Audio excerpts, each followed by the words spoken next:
देखिए, सनातन बोर्ड हमको इसलिए चाहिए क्योंकि हम अपने भारतवर्ष की सुरक्षा चाहते हैं, हम अपने भारतीय संस्कृति की सुरक्षा चाहते हैं, हम भारत माता की सुरक्षा चाहते हैं और वैदिक पौराणिक परंपराओं को, बच्चों की शिक्षा को, गौ माता को, इन सबको सुरक्षित देखना चाहते हैं। हम भारत को बांग्लादेश बनने नहीं देना चाहते। अगर भारत बांग्लादेश बन गया, अगर जो लोग चाहते कि भारत भी बांग्लादेश बन जाए, वो न करें हमारे सनातन बोर्ड का समर्थन। लेकिन जो चाहते हैं कि भारत बांग्लादेश न बने, पाकिस्तान न बने, अफगानिस्तान न बने, कश्मीर जैसी घटनाएं फिर न घटें, तो उन लोगों को सनातन बोर्ड हमें बनाकर देना चाहिए। सभी लोगों को हमारा समर्थन करना चाहिए। फिर कह रहे हैं अभी नहीं तो कभी नहीं, 5-10 साल ही हैं हमारे पास में। इन 5-10 सालों में हमें पूरे भारत को सुरक्षित करने की व्यवस्थाएं तैयार कर देनी चाहिए। जो अपने भविष्य को देखते नहीं है, भविष्य में आने वाले खतरे को देखते नहीं है, ना उन्हें कोई समझदार कहता है और ना ही वो आने वाले भविष्य के लिए अच्छा होता है। कुछ लोग कहते हैं जो सनातन बोर्ड बनाने की बात हो रही है वो जमीनी हकीकत पे अमल में नहीं आएगा या हाँ, वक्फ बोर्ड जमीन पे आ गया। उन लोगों से पूछो वक्फ बोर्ड कैसे आ गया था जमीन पे, कौन लेके आया था वक्फ बोर्ड को? जब पाकिस्तान बना दिया था उन लोगों ने, तो पाकिस्तान बनाने के बाद वक्फ बोर्ड और एक और पाकिस्तान बना देंगे भारत में। आपको हम पे डाउट करेंगे कि यहाँ पर सनातन बोर्ड नहीं बन सकता।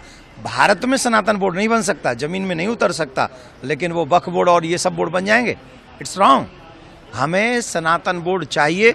और जो बांग्लादेश में हो रहा है ना, अभी भी जो हिंदुओं की आवाज़ उठा रहे हैं, उनको अरेस्ट किया जा रहा है, ये सबसे बड़ा अधर्म है। और उन बांग्लादेशियों की, जो हमारे बांग्लादेशी हिंदू हैं, उनकी रक्षा के लिए, उनकी सुरक्षा के लिए भारत में भी और भारत के सभी लीडर्स को आवाज़ उठानी चाहिए। बांग्लादेश का नाम लिया आपने। बांग्लादेश में एक इस्कॉन के जो मंदिर के पुजारी हैं जी, तो जिस तरह सरकार ने वहाँ अरेस्ट किया है, अब इसका मतलब ये है कि सरकार भी हिंदुओं के दमन में इन्वॉल्व है। इससे तो स्पष्ट होता है कि सरकार भी जो हिंदुओं को मिलकर आवाज़ उठाने की बात कर रहा है, उसे अगर सरकार अरेस्ट कर रही है तो इट्स कंफर्म कि सरकार इन्वॉल्व है इस खेल में, हिंदुओं के दमन में सरकार इन्वॉल्व है। और अगर सरकार इन्वॉल्व है तो सुरक्षा कौन करेगा? यूएन को इसमें संज्ञान लेना चाहिए और भारत के सभी लीडर्स को इसका विरोध करना चाहिए और ऐसे लोगों को पनिशमेंट होनी चाहिए। सरकार पर भी दबाव डालना चाहिए जिससे वो हमारे हिंदुओं का दमन न कर सके।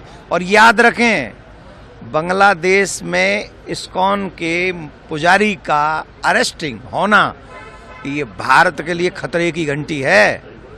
ये भारत के लिए खतरे की घंटी है। यहाँ से जितने भी, इस देश में जितने भी बांग्लादेशी हैं जो गलत तरीके से रह रहे हैं, उन्हें भारत से बाहर करना चाहिए। एक आखिरी सवाल, संभल में जिस तरह से घटना हुआ, जिस तरह से बात हुआ, क्या कहना है? संभल में कैसे, किसने किया ये सब?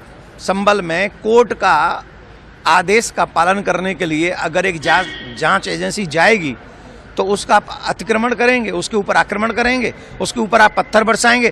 पहली एक तो जांच ये होनी चाहिए, इतने पत्थर आते कहाँ से हैं? ये पत्थरों की प्लानिंग क्या है? ये जानते क्या है? एक एक के 70 छत पे रखे हैं पत्थर, सबकी छत पे पत्थर हैं, तो वो तो इसकी तैयारी में है कि हमें पत्थर मारने।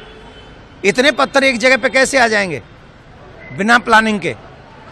तो उन लोगों को पकड़ो, चोर को नहीं, चोर की माँ को पकड़ो। एक बात ध्यान से सुने, ये भारत हमारी मातृभूमि है, इसकी मिट्टी में हमारा जन्म हुआ, इस मिट्टी में मर जाएंगे। लेकिन बाहरी कानून जो बाहरी प्रदेश देशों से आए हैं, वो इस देश में नहीं चलने देंगे।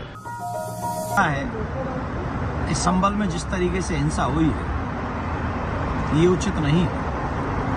और यही डर हम सभी हिंदू और सनातनियों में है कि आज जब 2024 में कोर्ट के आदेश पर अगर जांच करने जाएं एजेंसियां, तो उसके बाद हिंसा भड़क जाएगी और हिंसा में कई लोग मर जाएंगे।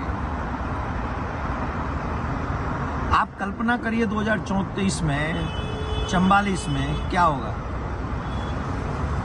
क्या होगा?